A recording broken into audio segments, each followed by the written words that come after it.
आशा के मोती चैनल में आज मैं आपको गणेश चतुर्थी की कहानी सुनाने जा रही हूँ।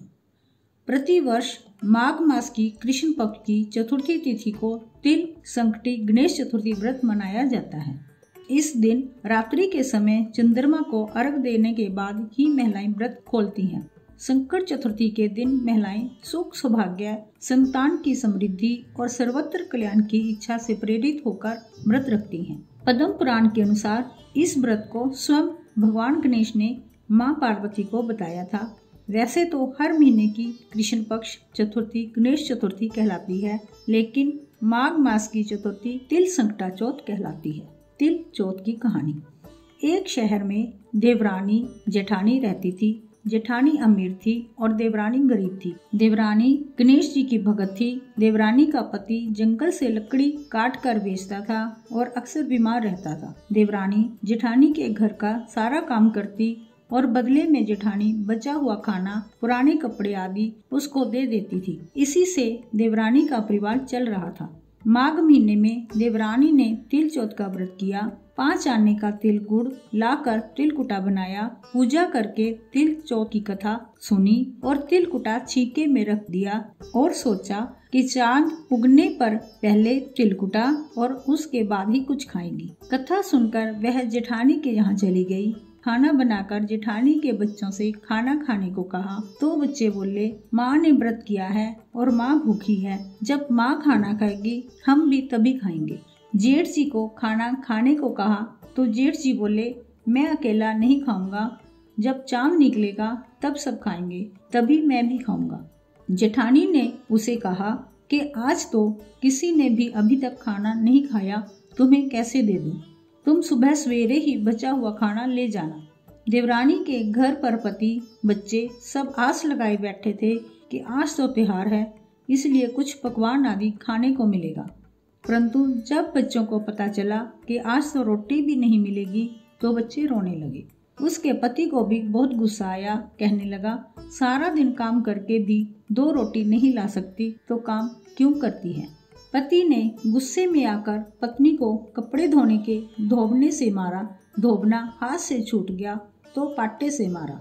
वह बेचारी गणेश जी को याद करती हुई रोते रोते पानी पीकर सो गई।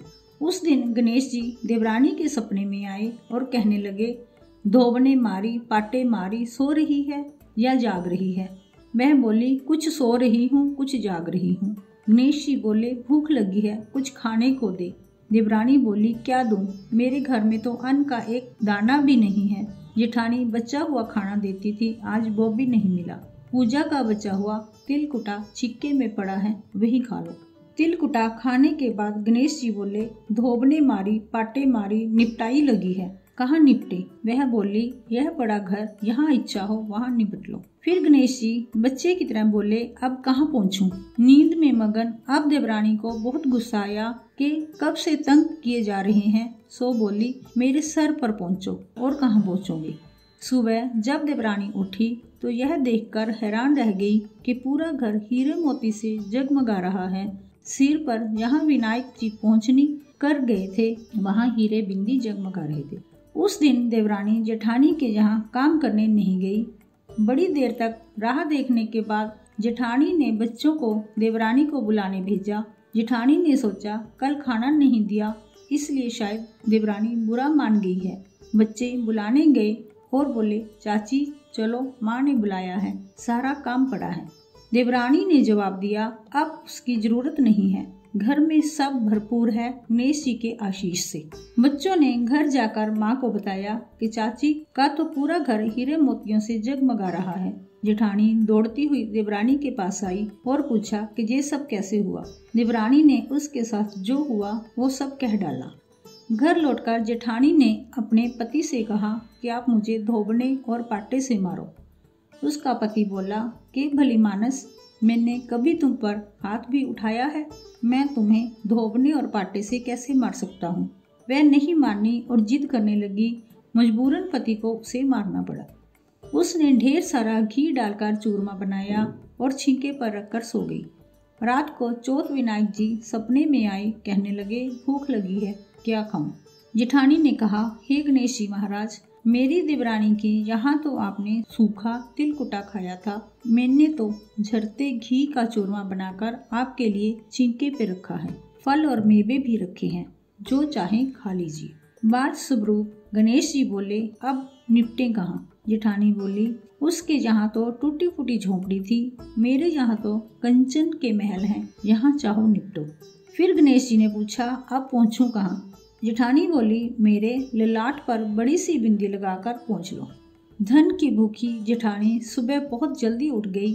सोचा घर हीरे जवाहरात से भर चुका होगा, पर देखा तो पूरे घर में गंदगी फैली हुई थी, तेज बदबू आ रही थी। उसके सिर पर भी बहुत सी गंदगी लगी हुई थी।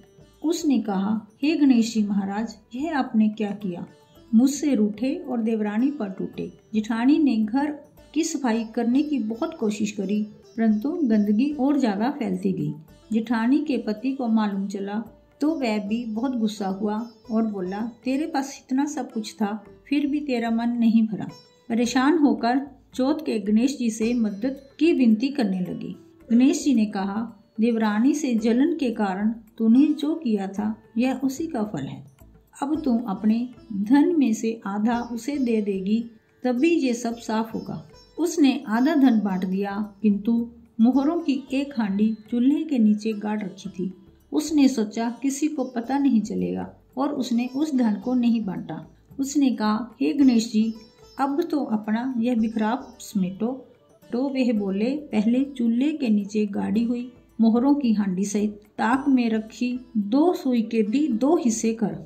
इस प्रकार गजानन ने बाल स्वरूप में आकर सुई जैसी छोटी चीज का भी बंटवारा किया और अपनी माया समेटी। हे गणेश जी महाराज, जैसी आपने देवरानी पर कृपा की, वैसे सब पर करना।